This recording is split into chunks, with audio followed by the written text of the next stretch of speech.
নমস্কাৰ আপোনালোক সকলোকে পুনৰবাৰ স্বাগতম জনাইছো মই মজিদ বন্ধুসকল বলগতে চাওক আজি সন্ধিয়াৰ 7টা গুৰুত্বপূৰ্ণ খবৰ প্ৰথমটো খবৰ মোদী চৰকাৰ গঠনৰ লগে লগে আৰম্ভ হ'ল কৰ হস্তান্তৰ প্ৰক্ৰিয়া বিত্ত মন্ত্ৰালয় মুকলি কৰিলে দেশৰ প্ৰতিখন ৰাজ্যৰ বাবে টকা দেশৰ কোনখন ৰাজ্যক কিমান টকা প্ৰেৰণ কৰিলে কেন্দ্ৰীয় চৰকাৰে চাওয়া হওক মোদী চৰকাৰ গঠনৰ লগে লগে আৰম্ভ হ'ল কৰ হস্তান্তৰ প্ৰক্ৰিয়া বিত্ত মন্ত্ৰালয়ে মুকলি কৰিলে দেশৰ প্ৰতিখন ৰাজ্যৰ বাবে টকা সৰ্বমুঠ 1,39,750 কোটি টকা মুকলি কৰিছে কেন্দ্ৰীয় কেবিনেটে কোনখন ৰাজ্যক কিমান টকা প্ৰেৰণ কৰিলে মোদী চৰকাৰে চাওয়া হওক বিহাৰৰ বাবে 14,056 কোটি টকা মুকলি কৰিছে কেন্দ্ৰীয় চৰকাৰে লগতে অসমৰ বাবে 4,371 কোটি টকা মুকলি কৰিছে কেন্দ্ৰীয় চৰকাৰে অন্ধ্ৰ প্ৰদেশৰ বাবে 5,656 কোটি টকা মুকলি কেন্দ্ৰীয় কেবিনেটৰ মধ্য প্ৰদেশলৈ 10,970 কোটি টকা মুকলি কৰিছে কেন্দ্ৰীয় চৰকাৰে তামিলনাডুলৈ আগবঢ়োৱা হৈছে 5,007 কোটি টকা গুজৰাটৰ বাবে 4,860 কোটি টকা মুকলি কেন্দ্ৰীয় কেবিনেটৰ উত্তৰ প্ৰদেশৰ বাবে 25,069 কোটি টকা মুকলি কেন্দ্ৰীয় চৰকাৰৰ আৰু পশ্চিম বংগৰ বাবে 10,513 কোটি টকা মুকলি কৰিছে মোদী চৰকাৰে আৰু এই তালিকাত সৰ্বাধিক কৰ লাভ কৰিছে বা সৰ্বাধিক টকা লাভ কৰিছে উত্তৰ প্ৰদেশে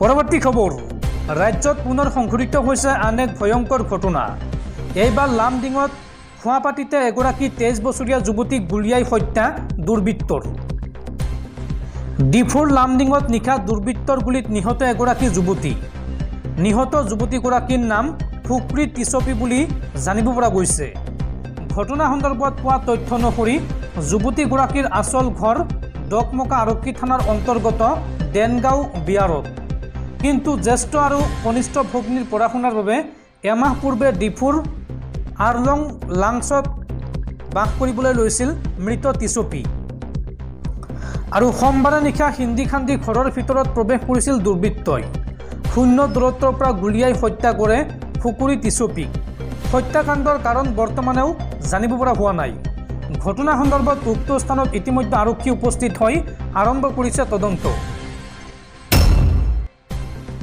পৰৱৰ্তী খবৰ পুনৰ বিশ্বজুৰি হাহাকাৰ হঠাৎ নিৰুদ্দেশ এখন দেশৰ উপৰাষ্ট্ৰপতি মাছ আকাশৰ পৰাই নাইকিয়া হ'ল উপৰাষ্ট্ৰপতিৰ বিমান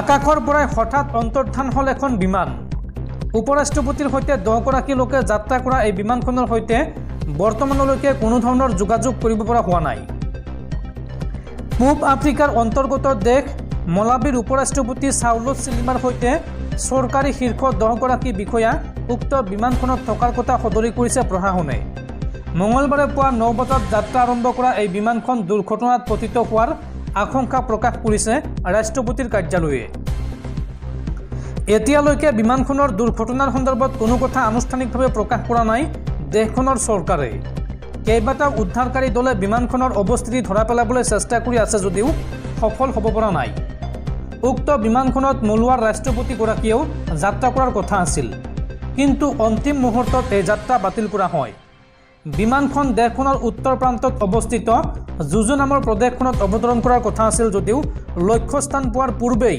এই অঘটন সংঘটিত হয় বন্ধুসকল তাৰপিছত 4 নম্বৰ খবৰটো জনোৱাৰ আগতে আপোনালৈ এটা সৰু ৰিকুৱেষ্ট যদি তালৈকে এই ভিডিঅ'ত লাইক কৰা নাই তেন্তে প্লিজ এটা লাইক কৰি দিয়ক আৰু এনেকুৱা ধৰণৰ নতুন নতুন ভিডিঅ' পাবলৈ চেনেলটো ছাবস্ক্ৰাইব কৰি কাষত থকা বেল আইকনটো প্ৰেছ কৰি ৰাখক পৰৱৰ্তী খবৰ সাৱধান বিশ্ববাসী পৃথিৱীৰ দিশে ভয়ংকৰ গতিত আহি আছে এটা ক্ষুদ্ৰ গ্ৰহ প্ৰতি ঘণ্টাত 30,000 কিলোমিটাৰ বেগত আহি আছে এই ক্ষুদ্ৰ গ্ৰহ আৰু এই সন্দৰ্ভত আমেৰিকাৰ মহাকাশ গৱেষণা সংস্থা নাছাই জাৰি কৰিছে সতৰ্কবাণী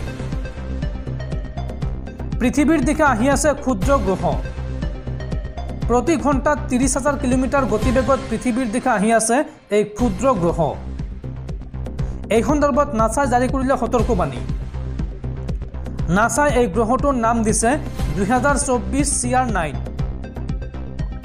উল্লেখযোগ্য যে 52,000 বছৰ পূৰ্বে অনুৰূপ গ্ৰহই খুন্দিয়াইছিল পৃথিৱীক। সেয়েহে এই গ্ৰহক লৈ এতিয়া চিন্তিত হৈ পৰিছে নাছাৰ বিজ্ঞানীসকল। পৰৱৰ্তী খবৰ, হকে বিহকে সাম্প্ৰদায়িক মন্তব্য কৰা বিজেপি নেতাক একো নোকোৱা প্ৰধানমন্ত্ৰী মোদীৰ এইবাৰ মন্ত্ৰীমণ্ডলীক কঠোৰ নিৰ্দেশ। অযথা কোনেও একো মন্তব্য নকৰিব। মন্ত্ৰীমণ্ডলীক এই নিৰ্দেশ প্ৰধানমন্ত্ৰী মোদীৰ। কেন্দ্ৰীয় চৰকাৰৰ কাম কাজক সমালোচনা কৰিব বিৰোধী শিবিৰে, কিন্তু যাতে মন্ত্ৰীসকল নিজেই সমালোচনাৰ কাৰণ নহয়। এই বাৰ্তা প্ৰধানমন্ত্ৰী নৰেন্দ্ৰ মোদীয়ে নতুন মন্ত্ৰীসভা গঠনৰ পাছত দিয়া বাৰ্তা। সোমবাৰে প্ৰধানমন্ত্ৰী মোদী নতুনকৈ শপত গ্ৰহণ কৰা মন্ত্ৰীসকলৰ সৈতে এক বিস্তৃত বৈঠকত মিলিত হয়। সূত্ৰৰ মতে কোনো বিষয়ত কোনেও অপ্ৰয়োজনীয় মন্তব্য কৰিব নালাগে বুলি স্পষ্টকৈ উল্লেখ কৰিছে প্ৰধানমন্ত্ৰী মোদীয়ে। বিভিন্ন সময়ত দেখা গৈছে যে বিজেপিৰ নেতা মন্ত্ৰীসকলে বিভিন্ন বিষয়ত বিতৰ্কিত মন্তব্য আগবঢ়াইছে, যিয়ে পাছলৈ বিতৰ্কৰ সৃষ্টি কৰিছিল। নিৰ্বাচনৰ সময়ত বিৰোধীৰ অন্যতম আহিলা হৈ পৰিছে এই মন্তব্যসমূহ। প্ৰধানমন্ত্ৰী মোদীয়ে এই পৰিস্থিতি হোৱাটো নিবিচাৰে। গতিকে কেবিনেট বৈঠকৰ প্ৰথম দিনাই এই কথা স্পষ্ট কৰি দিয়ে প্ৰধানমন্ত্ৰী মোদীয়ে। সূত্ৰ অনুসৰি প্ৰধানমন্ত্ৰী মোদীয়ে নতুনকৈ শপত গ্ৰহণ কৰা মন্ত্ৰীসকলক কোনো বিষয়ত ৰাজহুৱা স্থানত অপ্ৰয়োজনীয় অবাঞ্ছিত মন্তব্য নকৰিবলৈ নিৰ্দেশ দিছে আৰু মন্ত্ৰালয়ৰ লগত জড়িত নোহোৱা বিষয়ত কোনো মন্তব্য কৰাৰ প্ৰয়োজন নাই। ইয়াৰ উপৰিও নৰেন্দ্ৰ মোদীয়েও প্ৰতিটো কাম সময়মতে সম্পূৰ্ণ কৰিবলৈ কৈছে। উল্লেখযোগ্য যে দেওবাৰে ৰাষ্ট্ৰপতি ভৱনত এক বৰ্ণিল অনুষ্ঠানত নৰেন্দ্ৰ মোদীকে ধৰি ৭২গৰাকী মন্ত্ৰীয়ে শপত গ্ৰহণ কৰে। এইবাৰ নৰেন্দ্ৰ মোদী চৰকাৰৰ বহু অংশীদাৰ দল আছে। বিজেপিয়ে সংখ্যাগৰিষ্ঠতা নোপোৱাৰ বাবে মিত্ৰজোঁটৰ চৰকাৰত তেলেগু দেশম পাৰ্টি, JDU, হিন্দুস্তান আৱাম মৰ্চা, একনাথ সিন্দেৰ শিৱসেনা আদি কেইবাটাও আঞ্চলিক দলে গুৰুত্ব লাভ কৰিবলৈ সক্ষম হৈছে। পূৰ্বৰ মন্ত্ৰীসভাৰ 4জন সদস্য এই মোদী চৰকাৰৰ শীৰ্ষ 4টাত আছে। অমিত শ্বাহ পুনৰ গৃহমন্ত্ৰী হৈছে বা গৃহমন্ত্ৰীৰ দায়িত্ব দিয়া হৈছে অমিত শ্বাহক। ৰাজনাথ সিং প্ৰতিৰক্ষা মন্ত্ৰী। ইয়াৰ উপৰিও নিৰ্মলা সীতাৰমণ বিত্তমন্ত্ৰী আৰু এছ জয়শংকৰ বৈদেশিক পৰিক্ৰমা মন্ত্ৰী।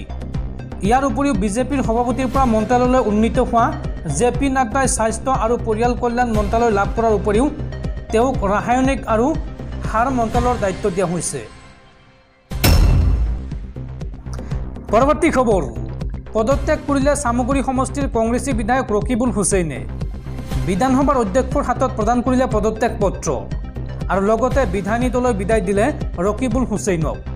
উল্লেখযোগ্য যে 2024 লোকসভা নিৰ্বাচনত ধুবুৰী লোকসভা সমষ্টিৰ পৰা সাংসদ হিচাপে নিৰ্বাচিত হৈছে ৰকিবুল হুছেইন, যাৰ বাবে বিধায়ক পদ ত্যাগ কৰিলে ৰকিবুল হুছেইনে। পৰৱৰ্তী খবৰ, নীট UG পৰীক্ষাক লৈ দেশজুৰি খলকনি। নীট UG পৰীক্ষাত এইবাৰ ভয়ংকৰ দুৰ্নীতি হোৱাৰ অভিযোগ উত্থাপন হৈছে আৰু এই সন্দৰ্ভত দেশৰ সৰ্বোচ্চ ন্যায়ালয়ৰ কাষ পালেগৈ হাজাৰ হাজাৰ শিক্ষাৰ্থী। নীট UG পৰীক্ষাক লৈ দেশজুৰি খলকনি। সৰ্বোচ্চ ন্যায়ালয়ৰ কাষ পালেগৈ এইবাৰ হাজাৰ হাজাৰ শিক্ষাৰ্থী। সৰ্বোচ্চ 715 নম্বৰ লাভ কৰিও নাপালে ফলাফল। নেশ্যনেল টেষ্টিং এজেন্সিৰ বিৰুদ্ধে বৃহৎ গাফিলতিৰ অভিযোগ। নীট পৰীক্ষাৰ বিৰুদ্ধে মহা অভিযোগ দেশৰ সৰ্বোচ্চ ন্যায়ালয়ত আৰু নীট পৰীক্ষা স্থগিত কৰাৰ দাবী পৰীক্ষাৰ্থীসকলৰ। আৰু এই সন্দৰ্ভত শুনানি গ্ৰহণ কৰি নেশ্যনেল টেষ্টিং এজেন্সি চমুকৈ NTAৰ পৰা উত্তৰ বিচাৰিছে দেশৰ সৰ্বোচ্চ ন্যায়ালয়ে। পৰৱৰ্তী খবৰ, অসমৰ ডিব্ৰুগড় কেন্দ্ৰীয় কাৰাগাৰত বন্দী হৈ থকা খালিস্তানী নেতা অমৃতপাল সিঙৰ মুকলিৰ বাবে এইবাৰ আমেৰিকাৰ উপৰাষ্ট্ৰপতিক হেঁচা। আমেৰিকাৰ উপৰাষ্ট্ৰপতিৰ কাষত অমৃতপাল সিঙৰ অধিবক্তা। অমৃতপাল সিঙক মুকলিৰ বাবে এইবাৰ কাষ চাপিছে আমেৰিকাৰ। অধিবক্তা জখপ্ৰীত সিঙে বিচাৰিছে কমলা হেৰিছৰ হস্তক্ষেপ আৰু লগতে আমেৰিকাৰ সংসদতো এই বিষয়টো উত্থাপনৰ পৰিকল্পনা। উল্লেখযোগ্য যে শেহতীয়াকৈ পাঞ্জাৱৰ এটা লোকসভা সমষ্টিৰ পৰা নিৰ্বাচনত অৱতীৰ্ণ হৈ সাংসদ হিচাপে নিৰ্বাচিত হৈছে অমৃতপাল সিং।